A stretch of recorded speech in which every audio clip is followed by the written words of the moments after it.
ఎంతో సిగ్గుతో మురిసిపోతూ పెళ్ళికూతురు పాల గ్లాస్తో బెడ్రూంలోకి వెళ్ళింది. అంతే, అక్కడ సీన్ చూసి పెళ్ళికూతురు ఒక్కసారిగా షాకైంది. భయంగా, మొఖమాటంగా భర్తతో ఏకాంత సమయం గడిపేందుకు వెళ్ళిన పెళ్ళికూతురికి జీవితంలో మరిచిపోలేని షాకిచ్చాడు పెళ్ళికొడుకు. పెళ్ళికూతురికే కాదు, ఇరు కుటుంబ సభ్యులకు ఇది ఊహించని షాకే. పెళ్ళికొడుకు చేసిన పనికి ఎన్నో ఆశలతో పెళ్లి చేసుకొని అత్తింటికి వచ్చిన ఆ పెళ్ళికూతురు దిక్కులేనిదిగా మారిపోయింది. పెళ్ళయ్యి కాలికి పెట్టిన పారాని కూడా ఆరకముందే పెళ్ళికూతురి కన్నీటికి కారణమయ్యాడు. అసలు శోభనం రాత్రి ఏం జరిగింది? పెళ్ళికొడుకు చేసిన తప్పేంటి? పెళ్ళికొడుకు చేసిన తప్పేంటి? మరి పెళ్ళికూతురు చేసిన తప్పు ఏంటో తెలుసుకుందాం. ఉత్తరప్రదేశ్లోని ఇటావా జిల్లాకు చెందిన ఉస్రహర్ ప్రాంతంలో ఈ ఘటన చోటు చేసుకుంది. ఢిల్లీలోని డిఫెన్స్ ఎస్టాబ్లిష్మెంట్లో విధులు నిర్వహిస్తున్న జ్ఞాన్ సింగ్ యాదవ్ తన చిన్న కొడుకు సతేంద్ర యాదవ్కు తఖా రతన్పురా గ్రామానికి చెందిన వినీతా యాదవ్తో జూలై 2న వివాహం ఘనంగా జరిపించాడు. పెళ్ళికూతురు ఇంటివారు వధూవరులకు ఘనంగా ఊరేగింపు నిర్వహించారు. ఆ ఊరేగింపు అనంతరం జూలై 3న వధువును మెట్టినింటికి తీసుకువచ్చారు.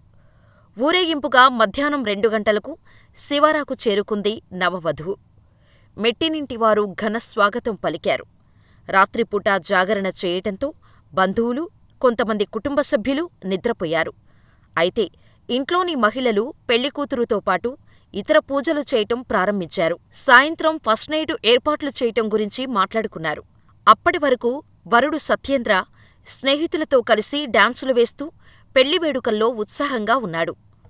సత్యేంద్రకు సడన్గా ఏం జరిగిందో ఏమో తెలీదు కాని శోభనం రోజు పెళ్ళికూతురు పాలగ్లాస్తో బెడ్రూంకు వెళ్ళింది.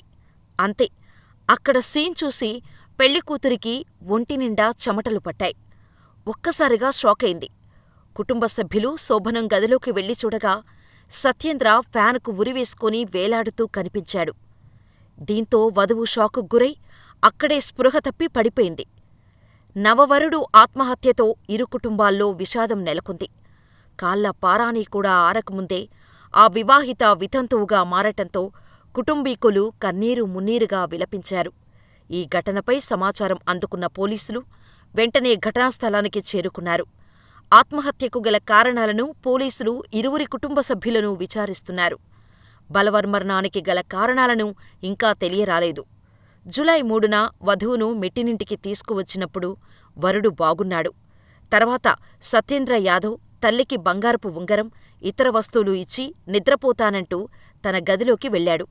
సాయంత్రం 4 గంటలకు తలుపులు కొట్టారు. ఈ టైంలో ఏం జరిగింది?